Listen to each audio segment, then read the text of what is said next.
Good evening, everyone. Thank you for being here. On behalf of the TC Senate, first, I'd like to welcome you all to our very first tuition town hall in collaboration with the Deans of Arts and Sciences and Engineering and the Provost Office. The goal of tonight is really to bring clarity and transparency to how tuition works here at Tufts. We'd like to create a space that feels safe and open to talk about just all your questions, and we know you have many, and bridge the gap between the students and administration. So before we dive into conversation, I first, of course, like to thank our panelists for being here. I know it's snowing tonight and it's going to get really busy, so thank you for your continued commitment to engaging with our students, and we really appreciate the time, openness, and thoughtfulness that's going into these conversations. And with that, I'll let you guys introduce yourselves before we pass it over to Tom. Perhaps I'll start with you, Provost Jenko, and then we can move on. Yes. Good to see everybody tonight. Thank you for joining. My name is Caroline Jenko. I'm the provost at Tufts. Most people don't know what that is. So that's why I came, so you know what I do. I oversee all the schools and colleges at Tufts University. So the schools and colleges on the Medford Somerville campus, the health sciences schools on the Boston campus, and then the veterinary school on the Grafton campus. I'm just going to say a few words before I turn it over to everyone. So Tom Malone, who's going to introduce himself, oversees the finances for the university. And my job is to work closely with him, but also to work closely with the deans, not only from the undergraduate schools, but also the deans from the graduate schools, as we think about the university-wide perspective. And Tom's going to give you an overview of the university-wide perspective, and then I think we're going to drill into specifically tuition. But if you have any questions related to how we work together across the university and how I see things, and how that impacts your lives, feel free to ask me any of those questions. But I'm also a faculty member in the School of Medicine. In the Department of Immunology, I mainly train graduate students. I have lots of undergraduates who come to my lab as well. And so I'm thrilled to be here tonight and happy to answer any questions. So with that, I'm going to turn it over to Tom. Hey everyone, I'm Tom Malone, Vice President for Finance and Treasurer, and you'll be hearing a little bit more from me in a minute. Thank you. My name is Barbara Visuela. I'm the Dean of Arts and Sciences. I'm also a professor in the Education Department. Good evening. I'm Kyung Lee. I'm the Dean of the School of Engineering. I'm a faculty member in the Department of Chemical and Biological Engineering, and I've been teaching at Tufts since 2002. Before we pass it over to Tom to make his presentation, there are QR codes all across the room, and you should also have some right near you. So if you do have any questions, feel free to scan those QR codes or just hold on to some, and I'll just wait for you in a second if you want to ask anything. And we'll have a Q&A portion at the end of this talk as well. But with that, I'll pass it over to you.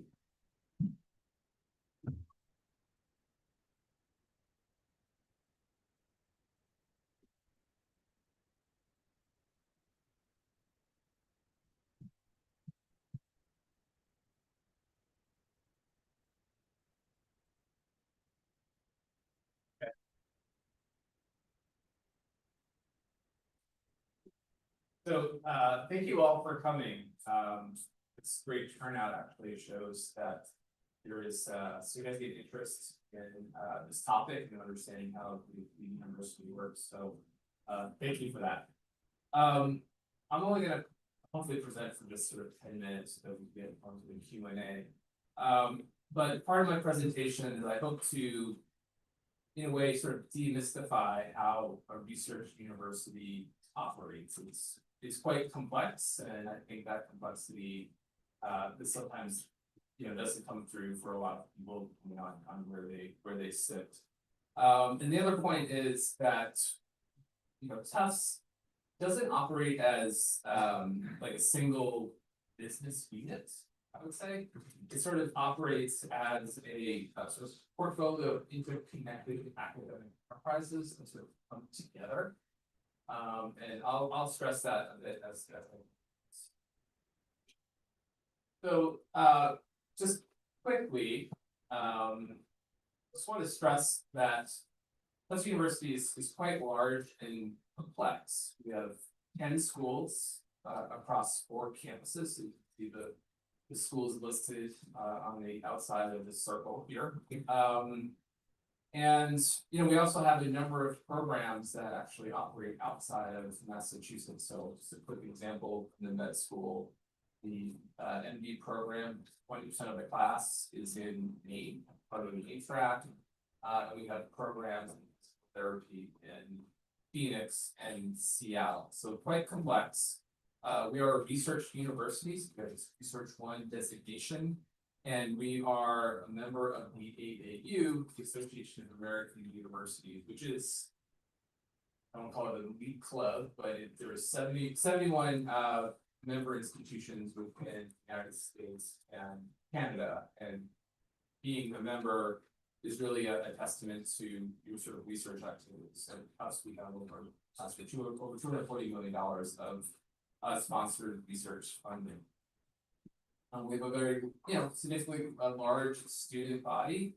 So like 6,700 undergrads, but we do have a significant number of professional and graduate students. So professional students are medical students, dental students, veterinary students, and then other graduates are students going to their master's or PhD degrees.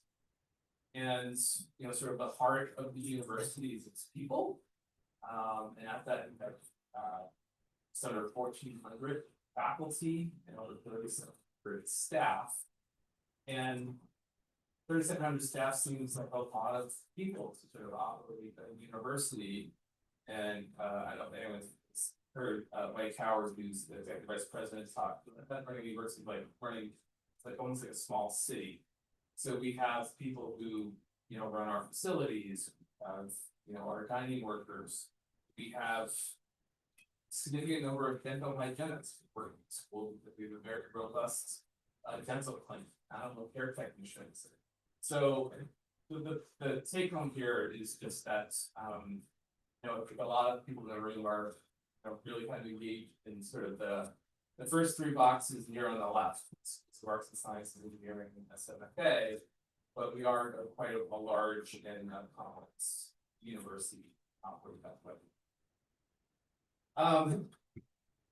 Sources of revenue that support the university. So this is a university-wide view.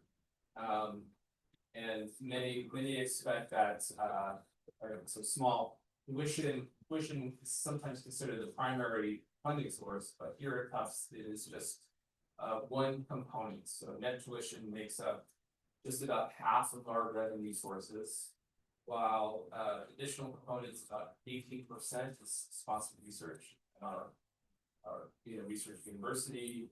12% comes from clinical and sort of other activities. Gifts and endowment income is about 16%, and I'll talk a little bit more about that momentarily.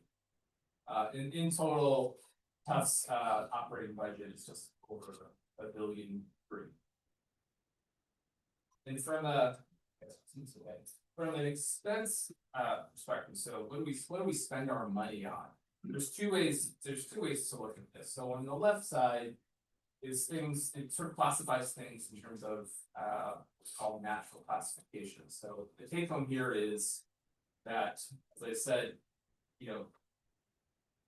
the heart of the institution is its people, and that's where the majority of our spend is. So about 60% of what we spend at the university is on our people. And then another major component is our facilities costs. So again, across both campuses, we have a lot of buildings and facilities. Some are office buildings, construction buildings. We don't have sort of large, very complex research facilities as part of our portfolio. And then there's other types of expenses related to materials and supplies and services we purchase to help operate. So that's sort of talks about the what we spend on, but there's another way of looking at it is what's called sort of functional class. So on the right, it's like what do we do? And this looks at taking those same categories on the left and say, okay, well, what are those things doing? So our people, for instance. So 32% of our expenses are on construction. 70% on research, 12% that supports student academic services. And these are very common definitions that you would see that every university uses. So a lot of universities report data to a sort of central organization, so we can kind of compare how one university spends money compared to the others, and they're all done within this kind of classification. So a key question that was asked was, okay, well, you know, what is the tuition cover? What is the tuition pay for? And it's not surprising, a little bit of a complex answer, because you know, tuition is only one component of the revenue in the operating budget, and you're managing multiple revenue streams, and there are multiple revenue streams that support individual categories, which I'll talk about in a moment. And then again, as I mentioned on the right, I think these will be shared later. This just sort of shows the definition of some of the categories that we're gonna show, the what constitutes instruction expense, academics support, etc. So this is a graphic that hopefully tries to get at our sources and uses. So the graph in the center here is sort of shows how we spent our money last year. So 32% was related to instruction, 17% sponsored research, etc. And what we're trying to do is depict of our revenue sources, what are the major revenue sources that are supporting those different categories. So about a third of our costs are related to instruction, and instruction is supported by, first and foremost, tuition. But we have money from an endowment that helps support instruction, supports our faculty, as well as gifts and philanthropy. Sponsored research, this may be a little bit more straightforward. So the way to look about that are grants that come in to support research at the university. Federal government is our largest funder of research, as well as philanthropy and industry. Clinical and other, no surprise, patient care through our dental clinics, animal care through our clinics at the vet school, and then other types of revenue that we generate throughout the university, at least. Facilities that support research, internal researchers as well as external researchers. External researchers invited to the university to use those services. That's income that supports that. Student services and academic support. That is where tuition dollars go, as well as some philanthropy. Institutional support. That's a category which I should have defined earlier, and that's sort of the central administration that sits outside of schools that helps support the schools. So for instance, there will be the provost office, finance, our facilities group, legal, information technology. The reason why those are centralized is because these are services that every school across the university needs. It would just be completely inefficient for every school to have its own facilities team, security team. So those are sort of aggregated across the university, and those expenses are then allocated out to the different schools who are here at the university.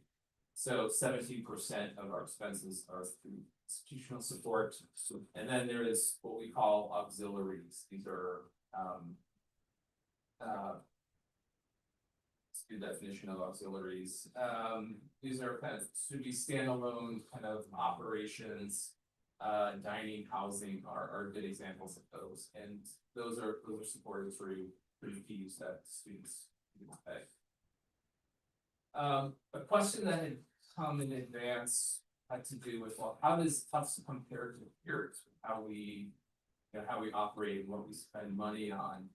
And this is sort of a comparison of Tufts on the left and the average of 77 other private four-year institutions where the cutoff is they're doing at least 10% of their expenditures from research.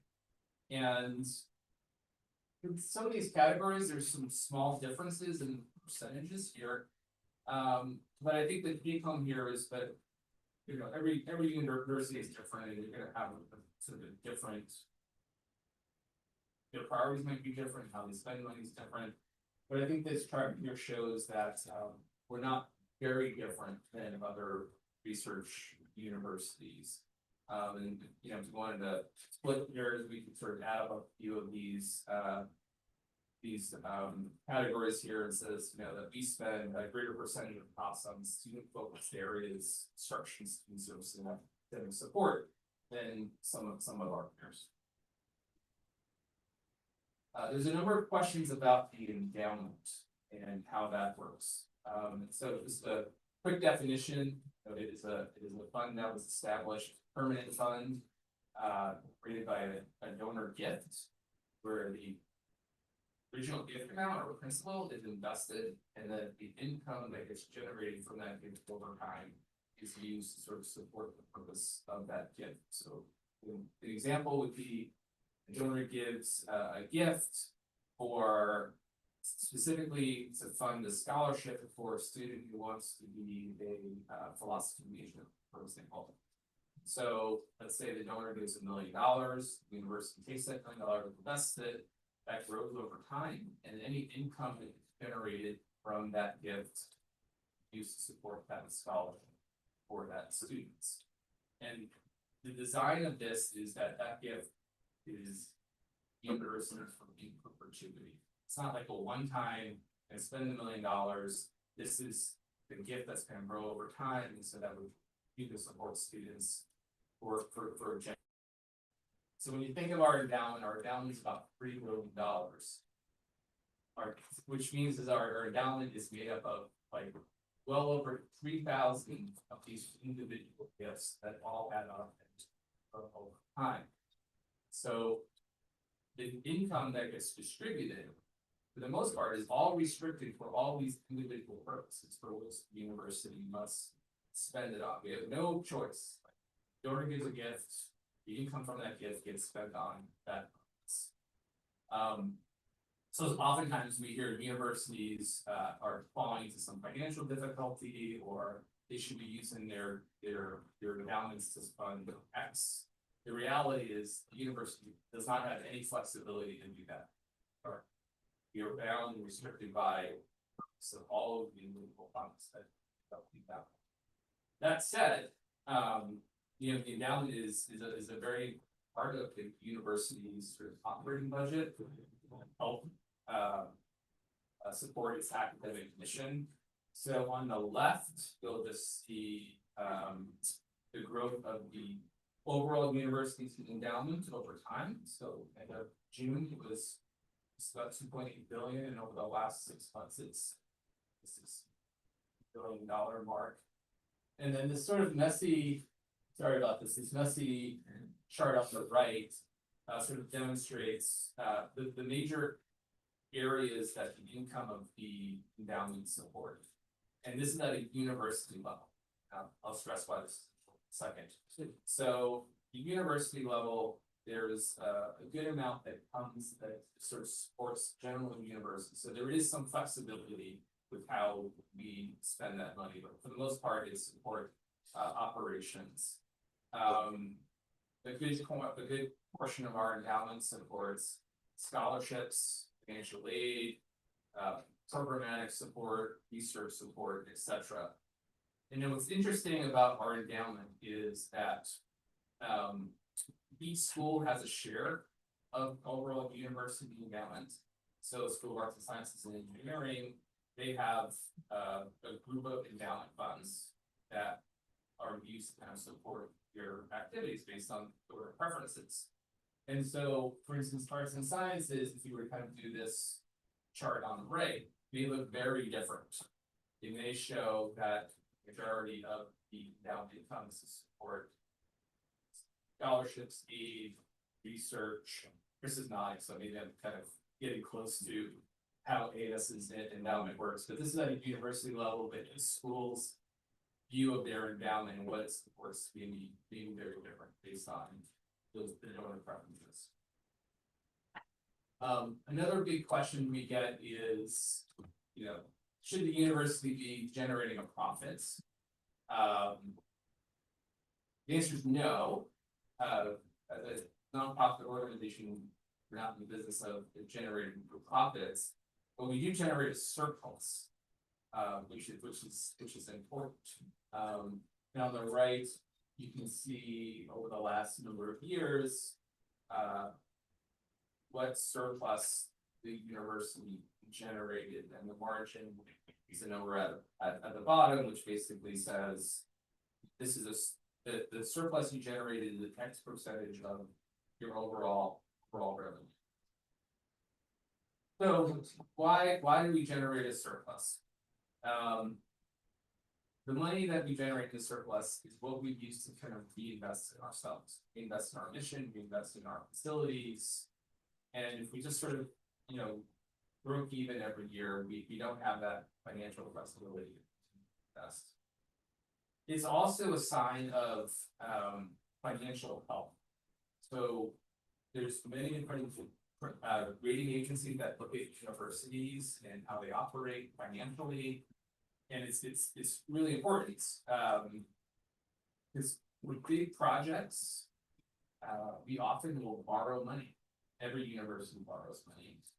And if we're not financially strong, you may not be able to borrow money, or we'll borrow money at a very high interest rate. It's sort of like your own financial credit and how you want to go borrow money, get a loan or a mortgage. You don't have good financial health, you might be difficult to borrow, or you may have very high credit. So this is why it's important that you have good financial health. And these surpluses, as I mentioned, is our way of investing back into our capital campaigns, our capital projects. We invest in the technology as well as our faculty.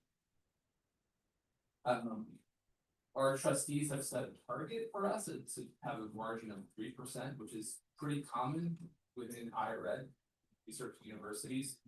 We've kind of had some mixed results with that over the last few years. Just really quickly, so in terms of our capital plan, so we have we think about our campuses over the long period of time, and what are the needs. So we need a new chemistry building. Do we need to upgrade various okay.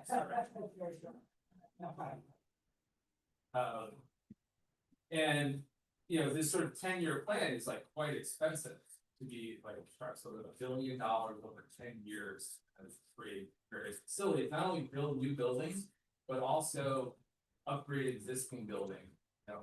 Been here a long time, and we have some campus buildings that I'm sure we've all very aware of are very old. So just sort of upgrading the systems, replacing our roof, having air conditioning, or making sure the heat works. Those are renewal projects as part of this process. And I think some examples of projects that were completed in the recent years, so the Residence Hall and JCC, new buildings that address programmatic needs. Then Eaton Hall and Millard,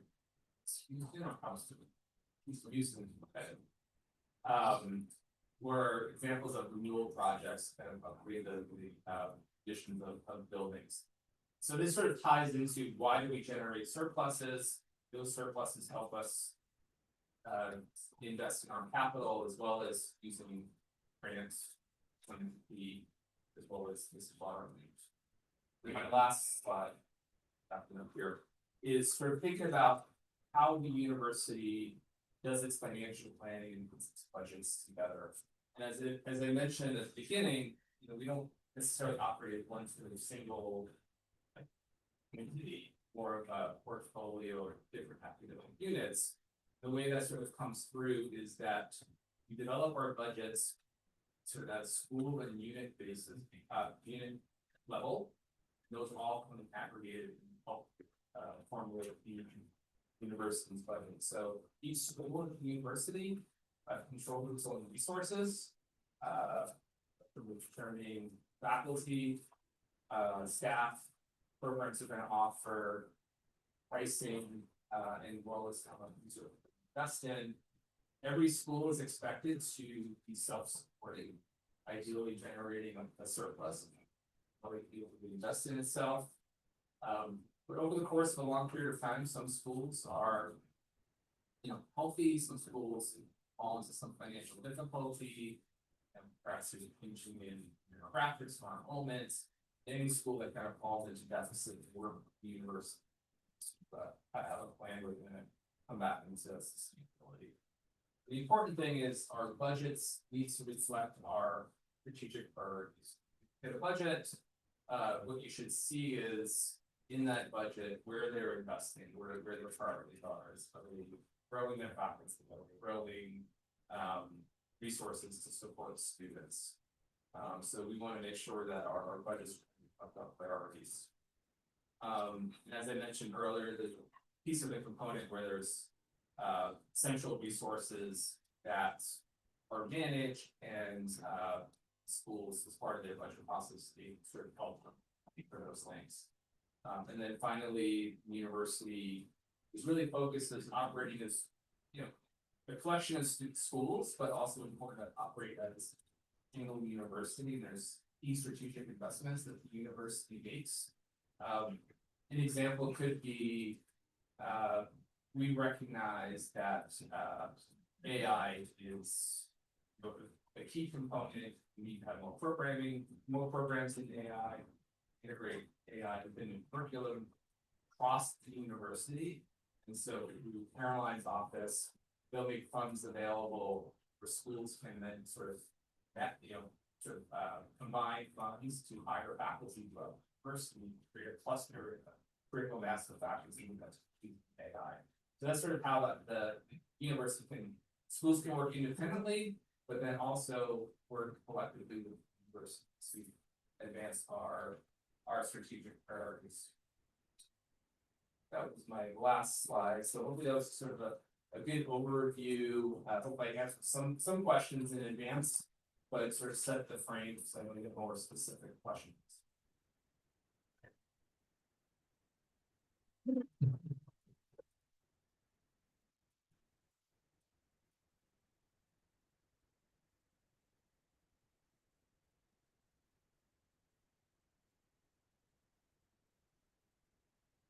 Thank you. I think that beautifully set the tone for the discussion. I see there are many questions coming in as well. I think we can get started with some that were submitted before this event, and I think are on many of our minds. The first I think has to do with tuition increases. And I think students are curious as to what sort of drive those increases, and what the largest components of those are. And sort of which of those are growing quickest and what we're doing to sort of keep those.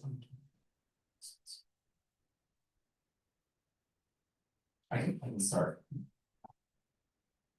Yes.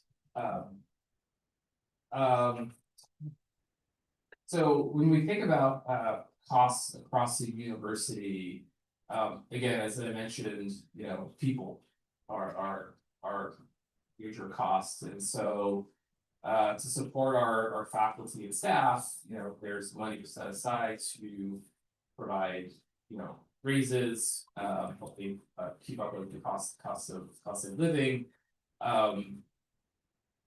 Healthcare costs are a significant area where costs are rising. This is nationally. So every year, for a lot of employers, healthcare costs are growing 10-15% a year. So we're constantly looking at not only make sure that we have competitive benefits to support our people, but also do that in a way where it's kind of financially sustainable. We have a lot of fixed costs at this university in terms of our buildings and facilities, sort of maintaining those. So those are a lot of sort of the cost drivers. And There's a executive budget committee here at the university that meets monthly, so Carolyn and myself are on it, as well as President Kumar and Mike Howard, who's the executive vice president. And we're constantly looking at the financials of the university, making sure that they're managed well, and trying to maintain costs. So one initiative that you may have heard of is the university right now is looking at how it operates. It's called the sort of operating model transformation. And we had a way of working that worked well for the university, but like every organization, you have to kind of reassess how you are working. Is there more efficient ways of doing things? And so we do have a focus right now of understanding how we could be more efficient as a university to ensure that we are keeping our sort of costs under control and hopefully kind of reversing the cost increases that we're seeing year over year. And that ultimately, hopefully, will reflect into how much tuition has to be increased each year. I think one important thing to think about is, as a university, we've really morphed over the last 175 years. As you know, Sunil has a strategic plan called Tufts Beyond 175. And we've grown over the years. We didn't have a plan 175 years ago that we were going to have a School of Arts and Sciences, a School of Engineering at the time, a medical school, a dental school. Over those 175 years, we've slowly kind of acquired or started new schools. And now I think the project that we're talking about, the operating model transformation project, is saying, okay, this is where we are now, 175 years later. We've kind of added things on over time, but have we really done a good job of working together collaboratively as a one Tufts mindset? So operationally, some of our things might be a little outdated because we just kind of continued to build as we added more complexity to the university. So it makes sense at this moment in time for us to really think of ourselves, okay, we are this complex university and it's grown sequentially over time, but how do we now operate as one university? And I would say that that's pretty common across higher education as well. Most complex universities started from a foundational liberal arts college, right? And then slowly over time added graduate schools or professional schools. So it wasn't like we woke up 175 years ago and said, well, this is who we're going to be. We've evolved over time. And I think it's important that leadership of the university recognizes that and says, okay, this is really an opportunity for us to say, how do we do this all better? And I want to say one thing that is really important to me, and Barbara and Cal know this, and that is making sure that all the opportunities across all of our schools are available to you as undergraduates. And I know we spent a lot of time talking to CCU Senate about making sure that you have access to the professional schools and the graduate schools and more increased and accelerated master's programs. So in addition to being complex, how do we make sure that we can share that complexity across the breadth of our schools with all of you as undergraduates?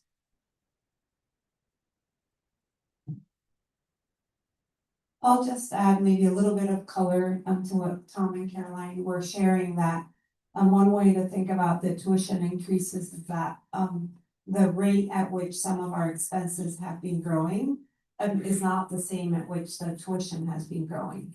So Tom mentioned our healthcare benefits. We provide very generous benefits to our employees. For example, our staff members, if they work at least 17.5 hours a week, they get the same benefits at the same rate as a full-time employee. Same is true for our part-time faculty. So all of those increases really impact the university. Another big one is utilities. How much those have grown over the last few years. So those are just some of the drivers. And then in terms of decision-making, it's a very involved process at many levels of the institution. It's not a decision that Kyung or I make. There are many people who are involved in those conversations, and ultimately any increases are approved by the trustees. I don't have a lot to add, I just think maybe one more driver of increased cost in terms of what we need to do to provide education experience for you. New costs, I would include energy to that, energy for let's say computing, data storage. Those are some needs of costs that we would have not anticipated 175 years ago. Now, as we're thinking about how do we provide, meaningful education in AI, we do have to think about how do we find ways to support the computing costs that's going to be coming along with that, so we can meaningful experiences in society. So those are some new costs. I think that's natural part of the evolution and development in terms of new education program you need to offer, so that your current in terms of what you need to know and want to go through. Thank you, I think that's very helpful. And it also raises the topic of, I think, funding beyond just the undergraduate school. Most of our students here are from the undergraduate school. And a lot of them are very curious as to whether there are parts of their tuition that go towards other parts of the school and the university in general. And how they should really think about that, especially as opportunities are also expanding for us as undergraduates to all these other areas and all the other graduate schools that we have within us. So if there's any input you would have there, I think we would love to know more about how that relationship works. Great question. As I'm thinking about this, we were sort of a complex university, and there's collaborations, and there's sort of funding going back and forth across schools. But I think if you're thinking about how a school operates, I think one of the questions was, if one school is in a deficit, is it the undergraduate tuition that is sort of offsetting that? And I think the answer is no, from a direct standpoint. We're kind of looking at the university's finances holistically. A school that generates a surplus, and they have the ability to take that money and sort of put it into a reserve for future investments. So I don't think there's never a sort of a direct sort of subsidy of one school funding another school. I think there's lots of money at the university wide that kind of helps do that. Excellent. And I know we were also talking about the tuition path and expanding access. And a lot of students are curious as to maybe just how that works in general, but B, more concretely, for students that fall outside that group, what does accessibility look like then, especially for students who may not be from the United States, and would still like to come to class? Yeah, so the Tufts Tuition Pact, which President Kumar announced, I think it was back in September, we're really excited about it. It is a stretch for us, and it is a goal that we have, so we spend a lot of time fundraising. And the first, whenever we meet with a donor and they ask us, what do you need money for? Number one response is financial aid. Financial aid. Kyung and I were in California last week. We held 2 events for alumni, and that is the number one response, financially. So we do a lot of fundraising in this area, and we need to do more. Not just for to expand the number of families that we can bring to the Tufts community that fall within the below 150,000, but also for the middle class families who may be just above the 150 or even further on. We also have, as part of that announcement, you've probably heard that families that earn below 60K a year, we also have a commitment to make sure that they don't need to take out any loans. So there's a lot of work that we still need to do in terms of fundraising for financial aid. You asked about international students, so we're really proud that we're one of a few schools that do provide financial aid for international students. So while they're not covered under the tuition pact, we do meet full need for our admitted international students, and it's our commitment to continue to do that. Both with domestic fundraising, but also global fundraising, which I know is a priority for Caroline as well through her board. You just remind me that we were in California last week. Yeah, we had, I think, dinner outdoors once. So thanks for the reminder. We're back to Tufts here and in cozy confines of math review. I would just add one more thing to what Dean Gonzalez said is that, you know, even for families whose incomes, household incomes are about $150,000, Tufts is a commitment to meet full demonstrated need to attend. So our commitment to students who will admit to an offer to come to Tufts as undergraduate student is to meet their financial needs. So depending on, of course, the household income, the family contributions that are calculated by financial 18, the amount of additional aid we offer will vary. But the goal is for us to be able to meet the needs of families that come to Tufts, regardless of their income threshold. The 150K was a number that we came up with as a stretch, but as a goal without that particular set of families to not pay tuition, but there are other forms of aid by all students we admit based on demonstrated. Awesome, thank you. Another very sort of frequently asked question is about the recent political climate in the United States and how that is potentially impacting funding, research, and just costs in general and what that could look like. And maybe what the outlook is for the future as senior leadership of the school. Thanks, that's a great question. So we've been monitoring that very closely over the last year on a number of fronts. Let me first talk about research funding. So from the period of about February 2025 till about the summer of 2025, we lost about $20 million in research grants across the university. The biggest hit was to grants funded in the Friedman School of Nutrition Policy, and that's because of the funding by an agency, the USDA. And so that school, as well as every school, which was impacted by a decline in research funding based on some of the federal actions, put together a plan of how they were going to deal with that loss in funding. And the dean and EADs presented that plan to myself, and we reviewed it. And we looked at, first and foremost, support for existing faculty and support for existing students, because many of these research grants support the salary of faculty as well as the stipends for some of the students, undergraduates, graduates working. And so that was the first thing, is that we made sure that we can support existing faculty and students. I would say the really good news is as you know, we just got approval on a budget that was approved at an increased rate for federal funding for research across the majority of all of our agencies. And so we're really confident that moving forward, we're going to continue to see robust funding across all of our research portfolios. The other big issue related to research funding is every federal grant that comes to us has something called indirect cost recovery.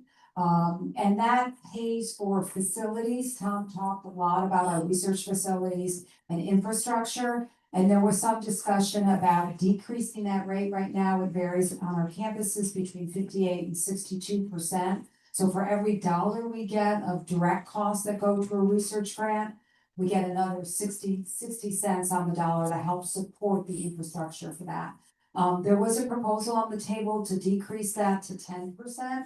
I'm also happy to say that I think we, with support from, as Tom said, the AAU universities, which are research universities across the US, we were able to lobby. A lot of what we did between January and continue to do is to lobby with our other, our peers in higher education. And so I'm happy to say that that proposal hopefully is dead in the water quite some time. And so we can expect in the future to continue to get funding for both direct costs and indirect costs for research. I would say, if you look across the university, our faculty have been really resilient. they've actually put in more research proposals over this period compared to the same period last year. So they've been quite productive. There's been a slow, things have slowed down a little bit because of the government shutdown that we had in the fall, but things will start to speed up. So I'm very optimistic about research funding. The other space that we're monitoring very closely is the impact on our international students. The International Center actually sits within the Provost Office. That's the center that supports all of our international students and scholars, and that's faculty and staff.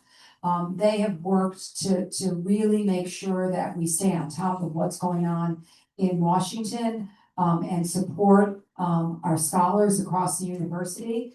The other thing that we've been monitoring really closely is the impact of travel bans and tariffs. I know they change from day to day.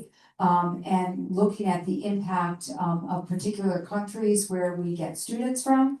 And over the summer, we monitored this really closely. I think we've seen a slight decrease in international students on the undergraduate front, but a much larger decrease in our graduate enrollment. And I think Kyung can probably speak to this. Across the board, we have seen declines in international graduate students because of two things. International students are just not interested in coming to the US, and also some of the operational issues related to getting visas. We continue to monitor it. I think things are quiet for now, but we continue to think more proactively about what we can do to either support our international scholars who can't come to the US, or also another thing that we've thought a lot about is partnering with universities across the globe. And I know Kyung can probably also speak to our partnership with the University of Pavia. So maybe I'll turn it to Kyung, but we continue to monitor it. I would say that where are we right now? You know, there was a lot of noise in the system over the last year. And I think from my perspective, I'm trying not to let the noise get in the way of kind of the opportunities and being optimistic about the future. And so we're really thinking about the future and not so narrowly focused these days on kind of the day-to-day that we're getting and trying to think about using these challenges as opportunities. And I would say the deans are all kind of on the same level as well. Thank you, Caroline. And as Provost Janko mentioned, we share the optimism, but also the belief that we have to think long term. This is something that we feel very clearly. We're all supported by Provost Janko, President Kumar, about making sure we don't get lost in the moment. Think about long term. What is our mission? And our mission absolutely has to feature collaborations and partnerships across the globe. University, we're a place to connect people and ideas in a very distilled, simplified fashion. That's a core mission of university in general, especially Tufts. We want to be a globally impactful institution. So we're going to stay the course in that regard. In terms of the immediate impact, as Provost Janko alluded to, we saw a significant decline in graduate students, in particular from other countries. One more fact I will mention that's a result of federal actions is that in addition to obtaining student visas to study here, there's also the visa privileges. Examples of this programs that is visa privileges that really has a dramatic impact on how international students see education opportunities in the United States. They're called OPT, CPT. Some of you may be familiar with these programs. So these are opportunities for students to have a practicum or practice what they've learned in a professional setting, post completion of degree, in the case of OPT, this professional practical training, which means they can work in the United States without getting a formal work visa, as an extension of their visa status as an F1 international student. For a lot of STEM students in particular, so impacting engineering, but also the natural sciences like chemistry, physics, and biology, this was part of the goal for them to study in the United States, was to learn here, network here, and find opportunities to experience work back in the United States. And that part also has become challenging, which has become an impact in terms of how students think about, do I really want to go study in the United States if these opportunities have been taken away from me? So something we want to pay attention to very closely. then I think of new ideas how to provide those kind of career opportunities to graduate students, particularly. I have some like general things and then to address your specific question, Dhruv. And one thing, when I'm talking to our faculty and students in arts and sciences, I always say, you know, we are a tuition dependent university or institution. And within that, the grad piece of that, because what Tom was sharing was tuition across the entire university. Undergraduate tuition is only one portion of that.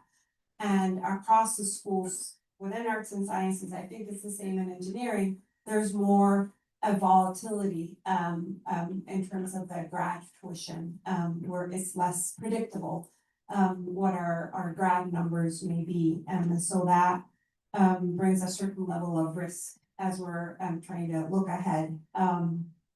One other tool that I usually share is a few years ago, and I could probably send it to Drew there. The New York Times put out the study about per student endowment across the country.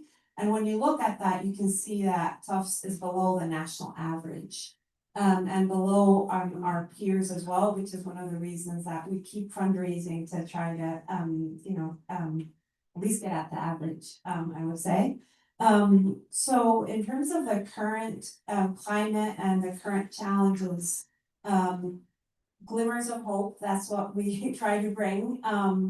Fundraising is going really well. We're having a great fundraising year. And I think that's because our alumni care so much about your education. And they've had such amazing experiences that last week in California, just today, I met with another 1971 alum. And they're eager to find ways to support your education, our faculty, their research. I think it was back in January or December that the President Kumar also launched a matching fundraising initiative that is specifically focused on professorships, fundraising for professorships, and also fundraising for research. And I've never seen as many gifts come in for research from our donors and alumni as I have in the last couple months. So that's really inspiring to know that we have that support system among our alumni. So I agree with Caroline that we will get through this.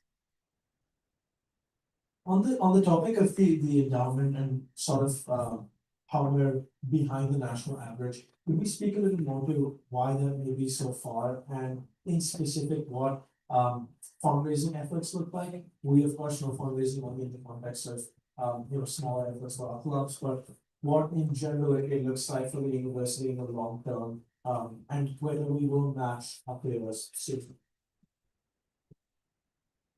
The answer is no to that last question, but Sue, just to be honest. So there's a couple of statistics you can look at. So one is what percentage of our operating budget comes from the endowment, and for Tufts it's about 9%, which is much lower than our peers. Then there's this other statistic in terms of endowment per students, right? So obviously you have to look at the numerator and the denominator on that one. And yes, we are lower than many of our peers in terms of endowment per students. And what's interesting is, there's an endowment tax now. And, when that was announced, everyone was like, wow, this is great. Tufts is not going to get taxed. But that means that we're just undersized in terms of our endowment. So, not that we want to be taxed, but it also is an indicator that our endowment per student isn't as high as it should be. I think there's probably a number of reasons why our size of our endowment is much lower than our peers. Some of our peers are at large research universities with medical schools, or where the university perhaps owns the university academic hospital, and there's an opportunity where there's what's called a grateful patient. So they're able to have, patients who donate generously back to the university. So that ends up being, for some universities, a big component of it. I just don't know, maybe some universities, I mean, we're an old university, but just in terms of when fundraising became a major focus. I think maybe some universities had a more particular focus on that. And endowments compound, right? So universities that started much earlier, that earlier start just allows them to have a bigger endowment because it just sort of compound over decades compared to where Tufts is. But we are committed, and this is a major focus of fundraising, is to kind of help grow that endowment. I just wanted to add something to that, and that is that President Kumar has made it a priority for all the deans to raise funds that go into the endowment. I think Tom talked about restricted versus unrestricted use, and the use of gifts coming in to support the operating budget, the day-to-day basis versus the endowment. I think there's been a real big push, and probably Barbara and Cal can also speak to this. The president has really said to all the deans, we need to be making sure that a higher percentage of philanthropic dollars go to support the endowment so that we can grow that endowment and get that return. I don't know if Barbara or Cal wanted to add to that. It's a major priority every single day. And I think that question around, why are we where we are? I was a student at Tufts as a graduate student in the mid-90s. The university has changed a lot very quickly. And it's only recently that it's become an R1 institution, with the ability to bring in extramural funding. So just the profile of the university has changed a lot, compared to some of our peers, or even some of the NESCAC schools like Williams or Amherst that have just a different trajectory and history than we do, but our future still looks bright. And I want to underscore what Tom said about the head start. And I think there's a life lesson here for those of you who are thinking about how do you want to manage your personal finances. Like compound interest is a big deal, and it's really difficult to catch up on the head start. Let's say some other school down the road had 4 centuries ago, so it's not early they got started in fundraising for endowment. But to Provost Janko's point, we have certainly gotten support for a shift in how we think about fundraising. In addition to addressing needs of how we operate the institution, we've been encouraged to think sort of big and ask about ambitions, which is what enables us to make bigger asks to our supporters to kind of imagine with us a future state. So rather than imagining about what we do now today. So for example, this past spring, we were to raise $11.5 million for the first time in school history to support a research initiative around how do we have clean energy storage solutions on better materials. Those are kind of the asks we've been encouraged to do and support for that we haven't really pursued in the past so much. So I really feel optimistic that as we think about imagining a future, envisioning a future state of what we can do, what's possible, so what we need to do on a day-to-day basis, we will be able to make bigger asks that appeal to everyone's future investment into Tufts, be compelling and be able to have large endowment that supports the mission. Excellent. I think the very last question on the topic of the endowment is, many of us are very curious as to how investment decisions are made with the endowment, what that potentially looks like, who makes those decisions, and what the process is. And then where the money is going and how it's being spent. So we have an investment office, so the team of investment professionals that helps manage the endowments, but more importantly, we have an investment committee, which is the committee of the trustees, and that's it, made up of investment experts and professionals, and as well as some outside professionals that help set strategic direction and policy that our sort of investment office works with to sort of execute on. Excellent. And then moving on from the endowment, another very talked about topic is wages on campus for staff, for students as well. And many people are curious as to how or what that process looks like, deciding wages, how they're considered to be livable, and what efforts we're making to make sure that our professors, faculty, and staff are well taken care of.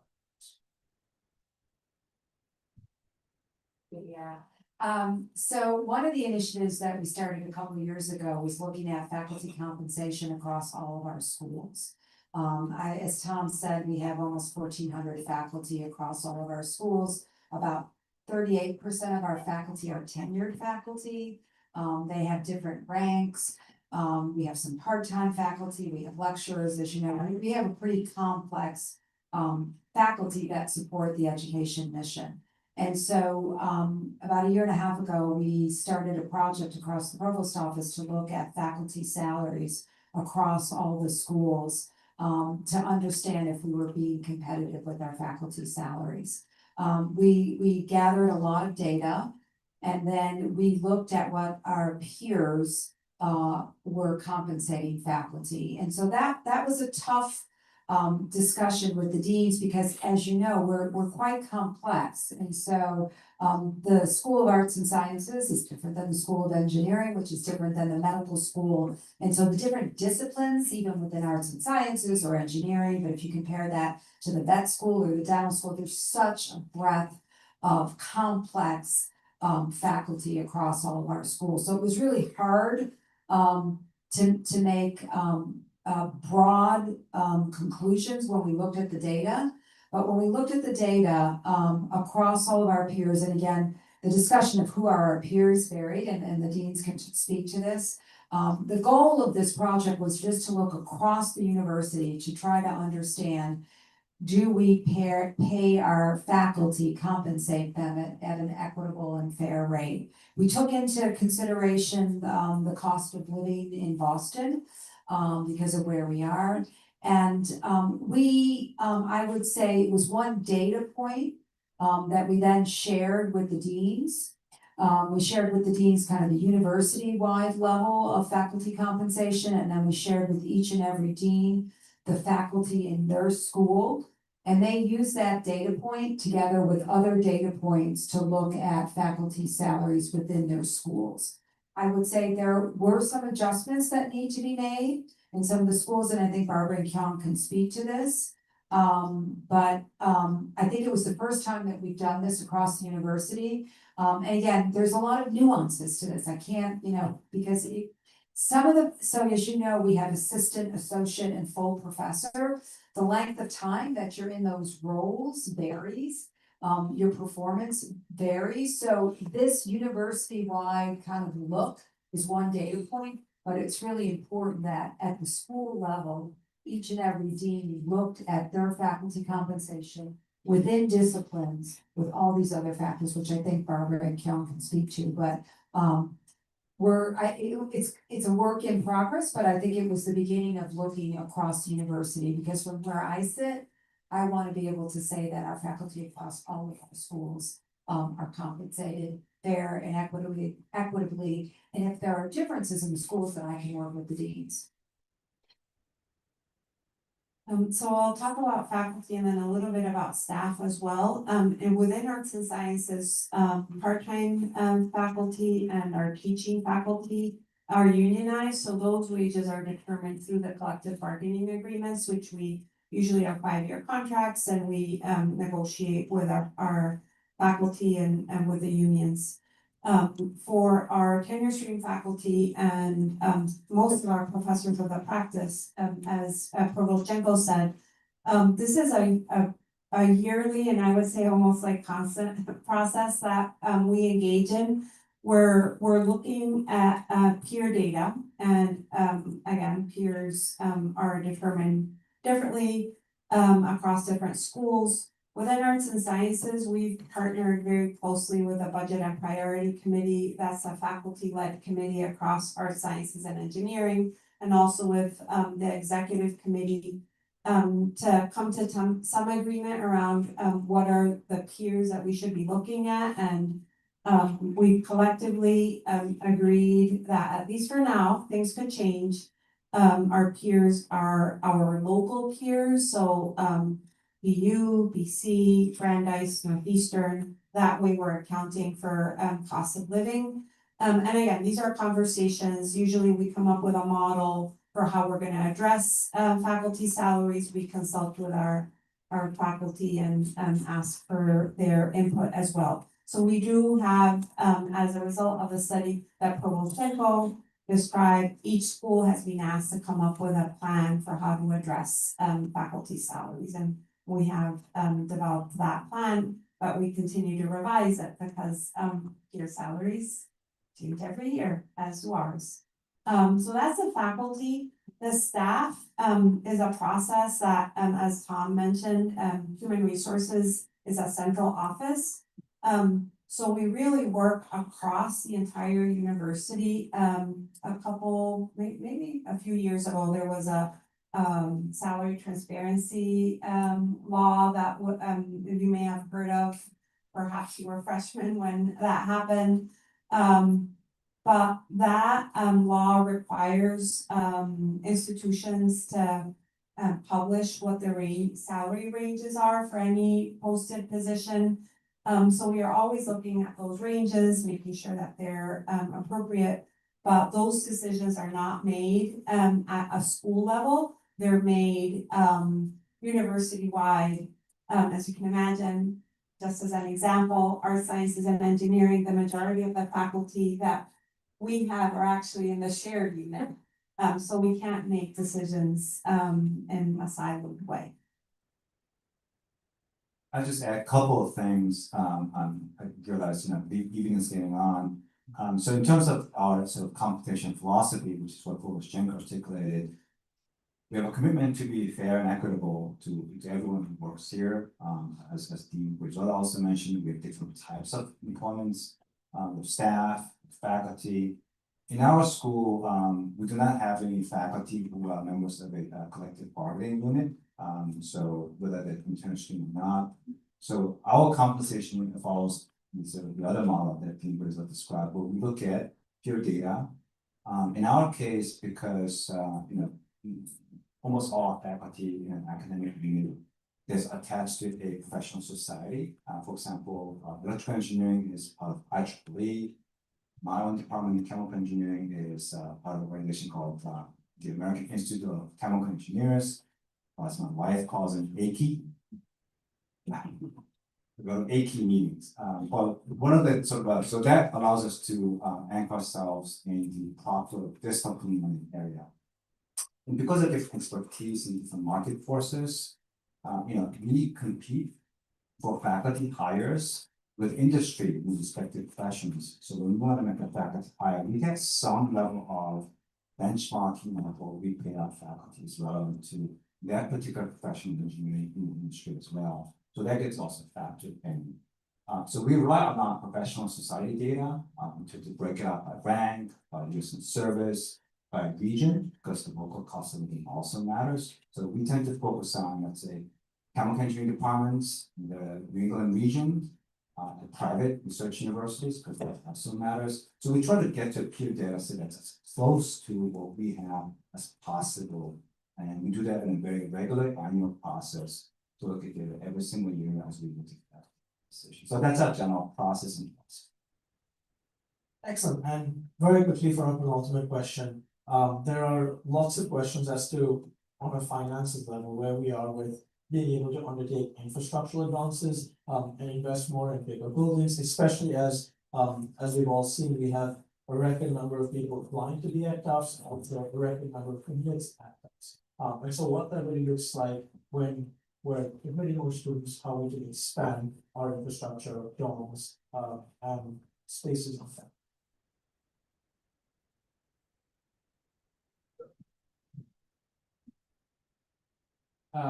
Yeah, so I think, well, I think from a undergraduate population perspective, I don't think there's a plan to kind of grow that much more than the current state. With that said, you know, we wanna make sure that the facilities that we have are, up to date. State of the art, and I think the new Red Hall is a good example of.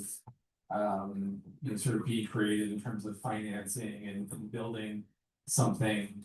But again, this sort of goes back to our kind of like 10-year plan, so understanding across all of our campuses and schools, what are the needs, and so we hear the needs from the deans, so they have priorities.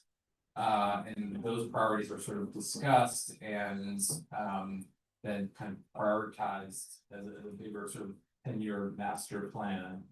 And so that's sort of how the process works, and it's sort of a, you know, every year it gets relooked at. And I should say that we also constantly are evaluating our space. We finished an analysis of all of our instructional space across the university, looking at the technology within our spaces. So it's not just new buildings, but it's also looking at existing needs.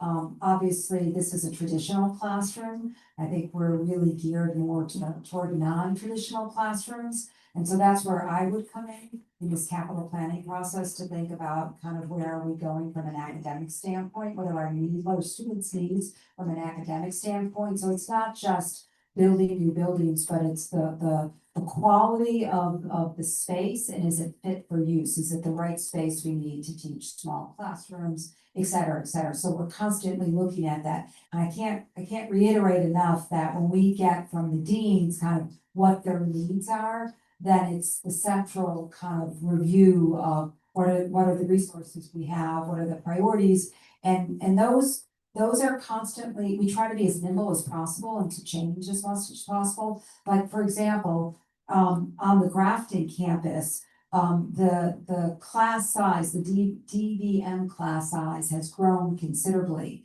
and there's not enough instructional space to bring those students in. And so we actually had to stop growing that program until we can actually get the space for that program. So we have to look at all these kinds of needs across all of the schools. But I would say on this campus for the undergraduates, it's primarily making sure that the space that we have is good space, usable space that you need. And I have to tell you, when we did an analysis of all the classrooms, there's a lot of availability on Mondays and Fridays for classrooms, because faculty don't want to teach those days, students may not want to come to class those days. So we have a lot of empty classrooms on Mondays and Friday afternoons. Early mornings too, right? So yeah, but we are constantly looking at that, and any feedback that we get from TCU Senate, we're happy to consider. Excellent. And for our very last question, if I can put you each on the spot and ask you, if there's one takeaway everyone should sort of take away from tonight, just talking about their duration or thinking about their duration, what would it be? My number one goal is to support students and to make sure I understand what your needs are. And those needs have changed over 175 years, and they change every 4 years, right? So my job is to make sure that we are providing the best education possible and that we're serving the needs of our students. And so it's complicated, and I hope that you got that from tonight's conversation, that it is complicated, but that's front and center to me, is making sure that we support our students.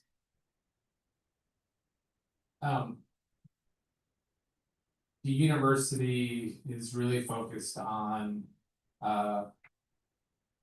ensuring that it delivers and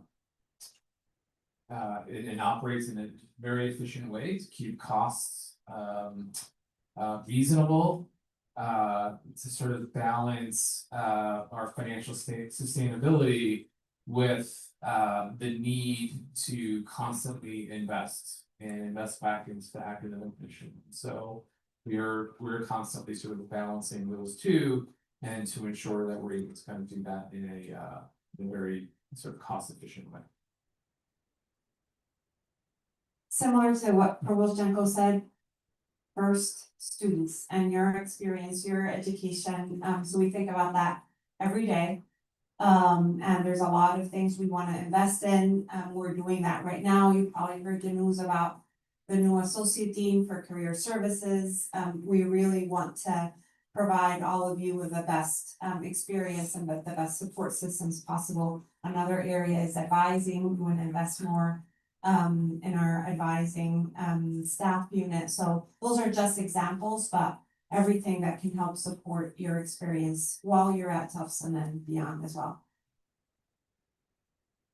I'd add, I guess, one word. I hope what you see in some of the slides that Tom showed earlier is opportunity. It looks, complex as an organization, Tufts University. It seems like we have different types of expense functional categories.